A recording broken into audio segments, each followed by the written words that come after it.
इस संसार में हर व्यक्ति को डोर खींचना पसंद नहीं आता। यहाँ तो सबको आया, लेकिन हम अन्य संसार की बात कर रहे हैं।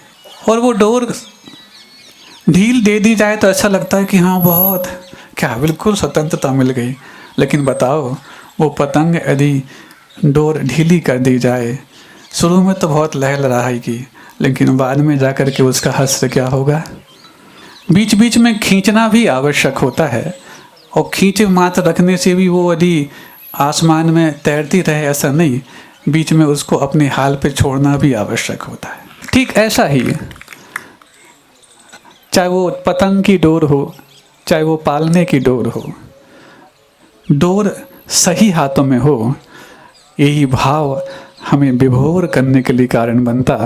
और इस पूरे वर्षा योग में कई डोरें हाथ में आई, बीच बीच में कुछ उनको हाथ में आ जाती है ना, तो जो उसको खींचना चाहता है अपनी ओर, तो हमें हाथ में महसूस तो होता है कि ये खींचना चाह रहा है, कि हाँ उसको आसानी महसूस हो रही है। लेकिन बच्चा तो बच्चा है, वो खींचना अपनी ओर चाहता है, लेकिन माँ अथवा जो जिसके हाथ में वो डोर है, वो अपने हाथ में ये महसूस करती रहती कि 5-7 डोर हाथ में हैं, इसमें से किस डोर में ज़्यादा तनाव महसूस हो रहा है। तनाव महसूस भले ही हो, लेकिन ध्यान रखना, तुम्हें तनाव महसूस कराना संभव हो, लेकिन तुम्हारा लगाव जिन शासन से लगा रहे, इसलिए उस तनाव में भी वो नाव वहाँ पर आ जाती, जिससे तुम्हें पार करने में सुकून मिल पाता। आज चूँकि हमें लगता है कि उपसंहार का ही ये प्रवचन संक्षिप्त भले ही हो, लेकिन आपको सारगर्भित रूप में समझना है। चाहे वो मंदिर कमेटी हो, निर्माण कमेटी हो, दिगंबर जैन परिषद हो, निर्मल समिति हो, और वर्षा योग कमेटी, 5 समितियां थीं। हम सोचे कि 5 समितियों का पालन तो मुनिराज करते हैं। इरियापद समिति, एषणा समिति, भाषा समिति, आदान निक्षेपण समिति और विसर्ग समिति, ये 5 समिति हमारे पालन करने के लिए पर्याप्त थी। लेकिन इस चातुर्मास में और 5 समितियां थीं जो चातुर्मास का पालन करने के लिए कार्य कर रही थी। सबने अपने अपने ढंग से अपने कर्तव्य निर्वहन किए। डांट खा करके भी जिनको कर्तव्य निर्वाह करना आ जाए, वो मुस्कान बांटने की ज़्यादा चिंता नहीं करता। और इस बीच में यदि डांट ज़्यादा खाने के बाद थोड़ी सी मुस्कान बांट दी जाती है, तो उसको लगता है चक्रवर्ती का खजाना ही जैसे मिल गया। इसमें स्थान का भी बहुत बड़ा योगदान होता है। यूँ तो पूरे आगरा दिगंबर जैन परिषद ने निर्णय लिया, क्योंकि हमने तो उसी समय जब 30 जून को पूज्य गुरुदेव का दीक्षा दिवस अपन सब मना रहे थे, कहाँ पर, सूर्य सदन में, हाँ, उस समय ये तय हो गया था कि चातुर्मास अब आगरा में होना है। लेकिन हमने छोड़ दिया था। पहले तो ये कहा था कि चातुर्मास आगरा में होना है, ये तब तय होगा जब तुम ये एकजुट होकर के पूज्य गुरुदेव के बारे में अपने आप को सम्मिलित करो। तो वो करके दिखा दिया। उस दिन घनघोर बारिश हो रही थी, लेकिन बारिश भी तुम्हारे उत्साह को रोक नहीं पाई। तो फिर हमने भी अपने आप को रोकने का मन बनाया कि कोई बात नहीं, ज़्यादा परीक्षा अब ज़्यादा नहीं, क्योंकि 1 महीना लगभग उस समय हो चुका था। अब आगरा चातुर्मास तो होना है, कहाँ होना है ये हम क्यों तय करें, ये तो आगरा वाले ही तय करेंगे। और आगरा को तय करने का जिनको दायित्व सौंपा गया है, ऐसे वो दिगंबर जैन परिषद, महाराज मीटिंग करके हम बता पाएंगे, क्योंकि आगरा वाली बात है। बिल्कुल कर लो। अंत तो गत्वा सारी शैलियों ने एक ही मात जिन शासन की शैली को अपनाया और वसुधैव कुटुंबकम की भावना को भा करके छिपी टोला को ही ये सौभाग्य मिले, क्योंकि वहाँ पर बाकी सब चीज़ों की अनुकूलता रहती है। ठीक है, छिपी टोला में भी 4-5 जनालय हैं। मुख्य जनालय तो पंचायती मंदिर है वहाँ पर, और वहाँ पर जैन भवन है। हाँ, जैन भवन तो है, लेकिन जैन भवन होकर के भी वहाँ पर भवन तो बहुत अच्छा, उसमें कोई दो राय नहीं, लेकिन साधुओं के लिए रुक पाना, क्योंकि बिल्कुल रोड पर है और रोड पर होने में कोलाहल भी, ऊपर से जितना लोग यहाँ अंदर सुंदर हैं उससे भी ज़्यादा यहाँ के बंदर सुंदर हैं, तो अब उनके बीच में कैसे क्या। तो फिर पूर्व में गर्मी में तो वहाँ पर निर्मल सदन में रुकना हुआ ही था। तो पूज्य बलवीर सागर जी महाराज और भी अन्य महाराजों के माध्यम से खबर यही आई कि शुरुआत में मात्र इन लोगों को भले लॉलीपॉप देने के लिए जैन भवन में रुक जाना, लेकिन बाद में तो निर्मल सदन में ही निर्मल साधना हो सकती है, इतना तो पक्का। तो ऐसा ही हुआ और वो निर्मल सदन के जो पदाधिकारी हैं उन्होंने भी इसको शहर से, बल्कि एक पूरा का पूरा पार्ट उन्होंने संत निवास के रूप में ही घोषित जैसा कर दिया। ये भी बहुत बड़ी उदारता की बात है, ये छोटी मोटी बात नहीं, क्योंकि यदि वो अनुकूल वसति का नहीं होती तो इस चातुर्मास की इतनी भव्यता वो संभव नहीं हो पाती। इसमें स्थान का भी योगदान बहुत महत्वपूर्ण होता है, और जिन्होंने स्थान को प्रदान किया है उनके मन का भाव भी बहुत महत्वपूर्ण होता है। इसलिए आज भले ही हम पहली बार उनके बारे में बोल रहे हैं, लेकिन चूकेंगे नहीं, बोल सकते हैं, क्योंकि इस चातुर्मास में दो चीज़ें, वैसे तो बहुत सारे कार्यक्रम हुए जो हर वर्ष होते हैं, लेकिन दो कार्यक्रम ऐसे जो ऐतिहासिक बन गए।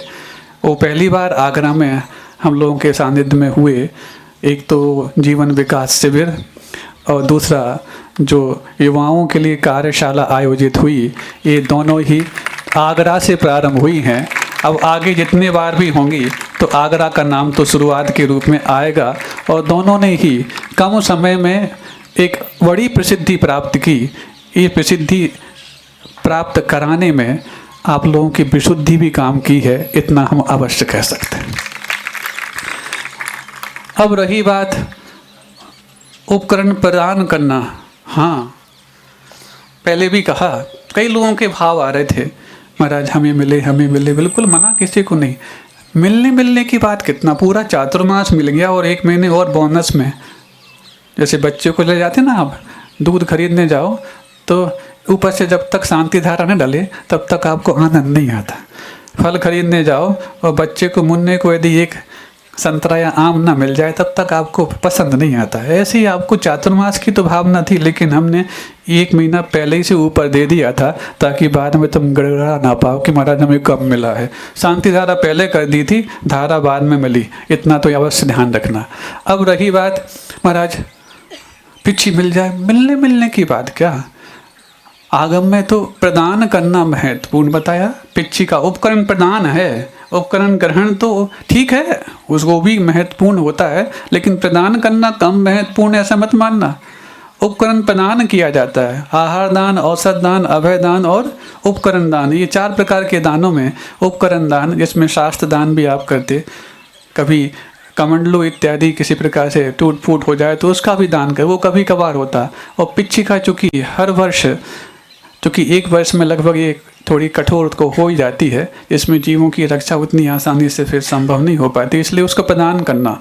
ये श्रावक देखता रहता है, बीच बीच में भी मान लो लगता है कि 1 वर्ष के पहले भी इस कठोरता आ गई है, तो श्रावक अपने चौके में जब साधु आते हैं तो उसकी नीचे की कोमलता को परीक्षण करता रहता है, कहीं कठोर तो नहीं हो गई, क्योंकि वो याचना नहीं करेंगे।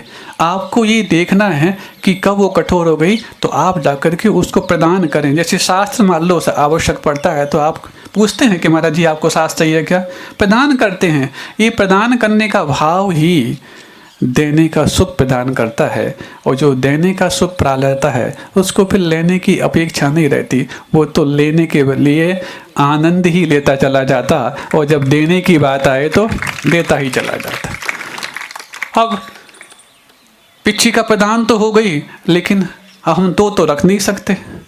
जैसे कि अभी कहा, इतनी तो शायद संचालन करना सीख ही गए कि 2 हो गई, अब क्या करें क्या नहीं करें। हाँ, इसलिए तो हमने इनको बाएं तरफ से दाएं तरफ बुलाया। हमने कहा तुम वहाँ से बहुत दूर हो जाओगे, और आपका वो सैटेलाइट क्या वो रिसीवर इतना पावरफुल नहीं है कि सैटेलाइट की रेंज को वहाँ तक पहुँचा सके, इसलिए बाजू में आ जाओ। हाँ, इतना अवश्य है, बाजू में दाएं तरफ जैसे ही आए ना, मतलब हमेशा ये ध्यान रखना, देवशास्त्र गुरु के दाहिने हाथ की ओर आपको अपना यदि कोई कार्य सफल करना है तो दाहिने हाथ की तरफ पहले प्राथमिकता देना। फिर नहीं है स्थान, मान लो भीड़ ज़्यादा होगी तो फिर बाएं तरफ भी कर सकते हैं, सामने भी, लेकिन दाहिने हाथ। और बाएं तरफ चले गए या पीछे चले गए तो फिर पिछड़ते ही चले जाओगे। इसलिए वास्तु के हिसाब से भी आवश्यक होता है। तो हमने कहा इनको इस तरफ बुला लो पहले, ताकि फिर काम अच्छे से हो सके। हुआ। इस बीच में और भी कई सारे अपने अपने प्रतिमाओं को देने वाले लोग आ रहे हैं, आते चले जा रहे हैं, दिख रहे हैं हमारे लिए। लेकिन एक महत्वपूर्ण बात हम आप सबको कह दें कि जिनको पिच्छिका मिली है वो भी अपने संयम का जो उन्होंने लिए उसके बदले में वो जो पालन कर रहे हैं, अथवा जिन्होंने पिच्छिका प्रदान की है, इन दोनों को, दोनों महाराजों की जिनको ली है अथवा दी है, उन को हम कहना चाहेंगे प्रतिदिन एक जो आपने संकल्प लिए वो अलग हैं, वो तो महाराजों को पता है और आपको को पता है। लेकिन एक सामान्य संकल्प आप लोग अवश्य लें कि हमने जिन भी मुनिराज को निमित्त बना करके पिच्छिका दी है अथवा ग्रहण की है, एक माला हम इस भावों से फेरेंगे कि उनके संयम के और साधना के विकास में हम जिस भी रूप में सहयोगी बन सकते हैं बने, और हम ये भावना भाएं कि एक दिन उनकी साधना इतनी ऊंचाई को प्राप्त हो कि पूज्य गुरुदेव के जब साक्षात समूह की बात आए तो हम सब उनके समूह में बैठने लायक बन पाएँ। इस भावना से एक माला सभी को फेरनी है। और ये माला फेरना छोटा नहीं, इससे जो आपको बदले में मिलेगा, क्योंकि पिच्छिका प्राप्त करने वाले अथवा प्रदान करने वाले इस माला के बहुत बड़े चमत्कारिक परिणाम। हाँ, पिछले वर्ष भी जिनको पिच्छिका मिली दी वो भी अभी यहाँ बैठे हैं। शुरुआत में संचालन तो उन्होंने ही किया, ये तो बाद में आए थे। इनको आदत ही है कि पहले महाराज पहुँच जाए फिर संचालक पहुँचते हैं। लेकिन चिंता मत करना, पिछले बार जिनको पिच्छी मिली थी उन्होंने संचालन पहले ही प्रारंभ कर दिया था। जो यहाँ पर ये भी महत्वपूर्ण है, ध्यान रखना। अब कहीं और जाओ ना यहाँ से तो पहले उनके संचालक के आने के पहले तुम पहुँच जाना, ताकि तुम्हारा हिसाब किताब बराबर हो पाए, नहीं तो समझ लेना निर्माल का दोष लगेगा। हाँ, अब बात आती है, कल एक बात आई, हमने वहाँ पर भी रखी थी। जब ये पीछे जो कि यहीं पर बाजू में कल सुबह जंगल जाना था, ताजगंज का ये बहुत बड़ा अतिशय है कि हम कुछ घंटे के लिए आए थे लेकिन 2 दिन रुकना हो गया यहाँ पर इस जिनालय पे। अब यहीं जंगल जाना महाराज, यहाँ थोड़ा सा क्या महाराज वो क्या, ये तो पूरा ही ताजगंज है, उसमें क्या ताज और वो ताज। ताजगंज हो चाहे ताजमहल हो चाहे ताज खेमा हो, ताज के अलावा है ही क्या यहाँ पर। हम किसी के मोहताज नहीं हैं महाराज, हम मानते हैं आप किसी के मोहताज नहीं, लेकिन आप सबके सरताज तो हो। तो महाराज थोड़ा सा देख लें। पहले तो हमने सोचा कि अब ठीक है सुबह 6 बजे हैं, कौन इस समय होगा देखने को, तो रास्ते में बहुत सारी इमारतें दिखती हैं, देख लें। और उसको देखने का उद्देश्य साधु का अलग होता है और आप लोग का अलग होता है। आपका उद्देश्य उसमें राग ढूंढना होता है, लेकिन साधु का उद्देश्य ये होता है कि जब वीतरागता की उपासना कराने वाले जो आयतनों का निर्माण हो, तो उन आयतनों में कुछ ऐसा हो कि राग बढ़ाने वाले आयतनों से बढ़कर के वहाँ पर कुछ ऐसा हो ताकि वीतरागता के प्रति अनुराग सबका बढ़ सके। तो उस दृष्टि से हमने कहा चलो देख लेते हैं, कोई बड़ा नहीं। वहाँ जाके देखा तो सुबह 6 बजे, हम तो सोचे 6 बजे तो इन लोग की सुबह होती ही नहीं, ये तो 9 बजे 10 बजे अभी देखो उठ के आ रहे हैं, अभी पूरा कार्यक्रम संपन्न होने के बाद। तो 6 बजे कौन आने वाला, शांति से देख लेंगे क्या है क्या नहीं है, ताकि जिस आगरा के लिए एक विशेष उपहार प्राप्त होने जा रहा है, उस उपहार को इससे बेशकीमती बनाया जाए, इस भावना से देख लिया जाए। तो जाके देखा तो वहाँ हजारों लोग पहले से। हमने कहा इनको क्या कल से सोए नहीं है रात भर क्या ये? नहीं महाराज आज सुबह आए हैं। हमने कहा ये तो कहीं ऐसा तो नहीं है कि कहीं सूर्य पश्चिम से उग गया हो आज। ये सारे युवा लोग यहाँ पर इतने। महाराज युवाओं को यदि उठाना हो और जल्दी उठाना हो तो 2 ही कारण है, या तो ताजमहल खुलवा दो नहीं तो जिम खुलवा दो। सुबह 4 बजे जिम जाना हो तो ये उठ जाएंगे, और सुबह 8 बजे जिनके पास जाना हो, जिनालय जाना हो, तो इनकी नींद मुश्किल से खुलती है। तो अब जिनालय को जिमालय और जिसको आजमालय उससे ज़्यादा बढ़ कर के बनाओगे, तब जा कर के उस लोकोदय के पास जाने की इन युवाओं की मानसिकता बन पाएगी। एक बात वहाँ पर आई, बोले महाराज एक बहुत बड़ा ड्रॉबैक है आगरा का। मेरा क्या है? बोले महाराज बाजू में राजस्थान लगा, दिल्ली लगी, जितने भी पर्यटक आते हैं थोड़ा बहुत यहाँ रुकते हैं, देख करके नाइट हॉल्टिंग या तो दिल्ली में करती है राजस्थान, और राजस्थान में क्या रेत को देखने के लिए जाते हैं। तो वहाँ के जितने भी होटल हैं और भी जो निवास इत्यादि हैं और जो कुछ भी भोजन पानी की व्यवस्था करने वाले बहुत फलते फूलते। आगरा में विश्व प्रसिद्ध ऐतिहासिक इमारत है, लेकिन यहाँ देख करके दिन में कहते हुए चले जाते, जब तक वो नाइट स्टे ना करें तब तक यहाँ का व्यापार फले फूले कैसे। और साथ में एक पंक्ति उनने बोल दी, महाराज राजस्थान के लोग तो रेत भी बेच लेते हैं, हम ताजमहल नहीं बेच पा रहे। पहले हम समझ नहीं पाए कि ताजमहल में मतलब वो रेत का भी पैदा निकाल लेते हैं कि रेत देखने जाते लोग रेगिस्तान में और खूब वहाँ कमाई होती, और यहाँ ताजमहल बना है तो हम जितनी कमाई कर सकते वो नहीं कर पाती। तो हमारे लिए एक चिंतन दिमाग में आ गया, हमने कहा बिल्कुल सही बात है। ताजमहल की अभी जो कमाई हो रही है वो भी प्रभु पार्श्वनाथ भगवान जो ताज मंदिर के हैं, उस समय शाहजहाँ ने पहले ही बोल दिया था कि चूँकि शाहजहाँ के 9 रत्नों में से पंडित बनारसी दास जी माने जाते, बनारसी दास जी से बहुत उनको लगाव था, तो बनारसी दास जी को बोल दिया था कि प्रभु की जो दृष्टि है वो ताजमहल की गुंबद पर पड़े ताकि ये ताजमहल फले फूले। उसको भी जिन शासन पर इतना गौरव हो गया था, इतना बहुमान हो गया था, क्यों? आचरण कहीं पर भी हो हर व्यक्ति को आकर्षित अवश्य करता है, भले चाहे वो पंडित का हो चाहे वो महापंडित मुनिराजों का हो। तो उनके आचरण से प्रभावित होकर के उसने कहा था कि नहीं, प्रभु की दृष्टि ताजमहल की गुंबद पर पड़नी चाहिए। होता ही है, प्रभु की अथवा गुरु की दृष्टि जहाँ पड़ जाए वहाँ बारे न्यारे अवश्य हो जाते हैं। अब ये तो हो गया, फिर बन गया ताजमहल, पूरा विश्व प्रसिद्ध बन गया। उसके बावजूद विश्व प्रसिद्ध इमारत होकर के भी यहाँ के धंधे फल फूल नहीं रहे। क्यों? जितने भी पर्यटक आते 30-30, 40-40 हजार पर्यटक प्रतिदिन आते हैं, वहाँ पैर रखने जगह नहीं मिलती। तो फिर आखिरकार रोकते क्यों नहीं? क्योंकि देखा 2-4 घंटे में देखा निकल गया नाइट हाल्टिंग का, तो राजस्थान में हो गई या दिल्ली में हो गई या आसपास कहीं और हो गई, यहाँ जो मिलना चाहिए वो नहीं मिल पाता। तब हमने सोचा कि प्रभु अथवा गुरु की प्रभु की दृष्टि पड़ने से ताजमहल विश्व प्रसिद्ध हो गया, लेकिन ताजमहल होने के बावजूद भी आगरा की कमाई विश्व प्रसिद्ध तो तब होगी जिस पर गुरु की दृष्टि पड़ी। ऐसे लोकोदय की बारी जब आई, और अब चूंकि परसों लोकोदय की बारी है, और लोकोदय की बारी तो 2023 में गुरु की दृष्टि पड़ते ही आप सबके लिए मिल गई थी। अब उसकी तैयारी है। क्यों? सुरक्षा के बगैर जिसको सुरक्षित किया जाना है उसका महत्व तो ज्ञात नहीं होता।